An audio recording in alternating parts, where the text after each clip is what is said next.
Welcome back to my kitchen. Today we're making my simple southern pimento cheese recipe. This is such a good one. It's one of my favorite staples. Let's go make it.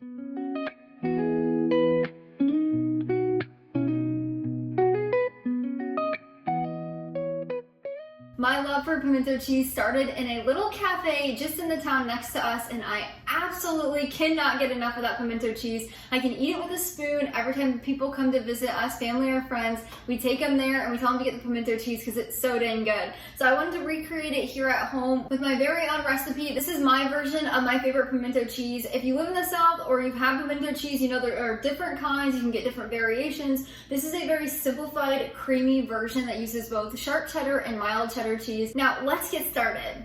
So you'll need a mixing bowl and a hand mixer. You can also do this with a hand whisk if you want, or a stand mixer. And then we're gonna first add in half of a cup of mayonnaise. So this can be any kind of mayo that you choose. I like to either use homemade, or this is the Chosen brand. It's my favorite. It's made of avocado oil and simple ingredients. So there's no seed oils or a bunch of additives added in. I like to get a very clean, wholesome mayo.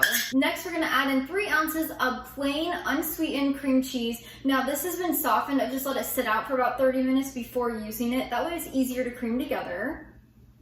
That makes the pimento cheese so creamy and so delicious. And then we're gonna add in 2 teaspoons of raw unfiltered honey. Now, a lot of people will not add any sugar or any sweetener into their pimento cheese, but I personally like doing it. The pimento cheese that I love from the cafe just up the road is a little bit sweet, so that's why I've added in honey.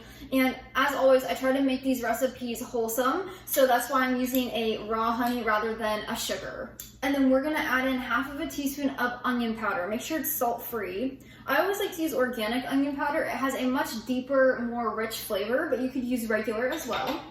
And then we're just going to use our hand mixer, stand mixer, or you could even use a whisk or a fork, and we're just gonna mix this until everything's evenly combined. So I like to do just like a low speed. This is such a creamy, cozy recipe. I've had different kinds of pimento cheese where some is less creamy, some is more. Some people just like to do a mayo base, but I love that mayo and cream cheese base. It just makes it so delicious. Now you want to make sure when you're creaming this that all of that cream cheese is mixed together and there's no lumps. Then next we're going to add in the pimentos and the cheese.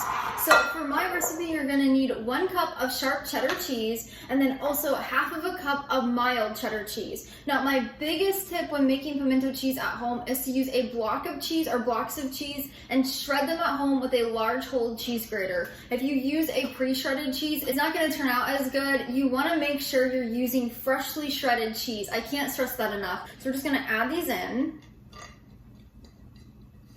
And if you've ever tasted sharp and mild cheddar, they are not the same. The sharp cheddar has a much more pungent flavor and it's so good in pimento cheese. We're also gonna add in 2 tablespoons of pimentos that have been diced and drained. Now I always like to get pimentos that don't have very many ingredients and they never have dye in them. So you wanna make sure you check the ingredient label of your jar of pimentos. I like to get mine at Kroger. They have a tiny little 4-ounce jar. It's only a couple bucks. They're already diced up into small pieces and you just have to drain them when you bring them home. There's no dyes in those pimentos, so I like to just get the Kroger brand and they work just fine. So you need 2 tablespoons of diced pimentos that have been drained.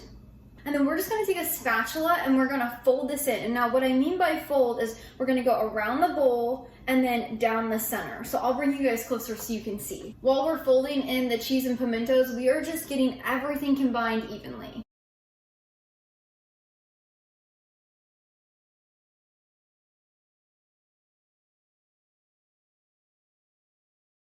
Now that you have your pimentos and shredded cheese folded into the creamy mixture, you can go ahead and enjoy it now, but I highly recommend giving it about 2 hours to set up and all those flavors to come together in your pimento cheese. So to do that, just place it in an airtight container, pop it in your fridge for 2 hours, or you can pop it in there a few days. It'll last up to 1 week in your fridge covered in an airtight container. Just because I don't want to wait, I'll give it a quick try. I just love pimento cheese. I could eat it with a spoon. Let's give it a try. I love this stuff so much.